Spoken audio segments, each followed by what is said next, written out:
So I've recently taken upon myself to actually issue myself a challenge for this year. Now, this is a very difficult challenge because it entails the Danganronpa series. Now, I've been very familiar with the series in the form of an abridged thing by Falero, which unfortunately can only ever find re-upload versions of it, and it only goes to a certain point in the story. So still give it a watch. It's actually quite worth a few giggles, even if it is not welcome in a school environment. The next part is I actually did play the first chapter on the PS Vita. Now, I didn't go any further than that because, one, I'd watched the abridged first, so I kind of knew what was coming for the next couple of chapters, and I wasn't really taken by how it played on the Vita. The third one was the fact I had dabblings with seeing videos on the internet and it was out of context. So it'll be like, this character's doing this, or this character, and the jarringness of all the different interactions of people I don't know.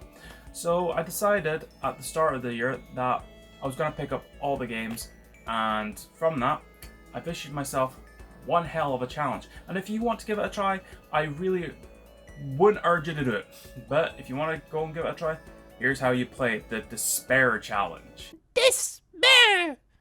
You get it? I don't get any of this. So what exactly does this challenge entail? Well, first off, I had to look at the chronological events of the series, what's all included, as it does span across multiple bits of media. So the timeline of Danganronpa is such. So we have Danganronpa 1, Trigger Happy Havoc, along with the anime adaptation, Danganronpa 2, Goodbye Despair, Danganronpa Ultra Despair Girls, another episode, Danganronpa 3, End of Hope's Peak High School, this is the second series of the anime, and then finally Danganronpa V3 Killing Harmony. Now I know there's a debate on the timeline alongside with the events darting back and forth, so it's kind of hard to keep track of. And the other medium I'm sadly not going to be adding into this challenge is the manga and stage show, due to it's really hard to get hold of the manga in English. I know I could look at a manga site, but I'm one of those weird people who love holding the book in his hand. As for the stage show, I'm putting it in its own timeline, like other famous IPs such as Resident Evil who've had their own stage shows but don't really class it in the official release timeline. So now we have the established order of the videos that will be dealt with. Now what will be the criteria to complete these installments? To start off with, I have to complete the story alongside each game has a list of achievements to complete, all ranging in difficulty. Once getting them all, I can consider this complete. Danganronpa Trigger Happy Havoc has a total of 38 achievements. Danganronpa 2 Goodbye Despair has a total of 47. Danganronpa Ultra Despair Girls, another episode, has a total of 35.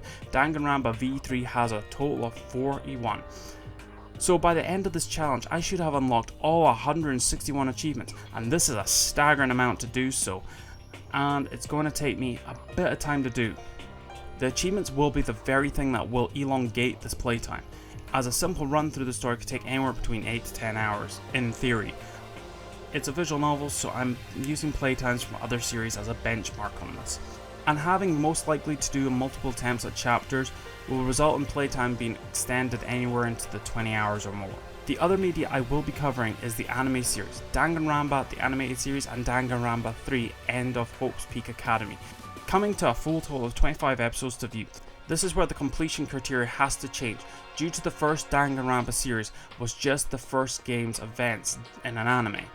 So I can cut a corner here by also including it in the first game's review, yet still having to watch it as part of the challenge. However, there isn't a game adaptation for Danganronpa 3 End of Hope's Peak Academy, so I'm just having to watch the episodes and covering it like it was a game by breaking it down via the character's plot.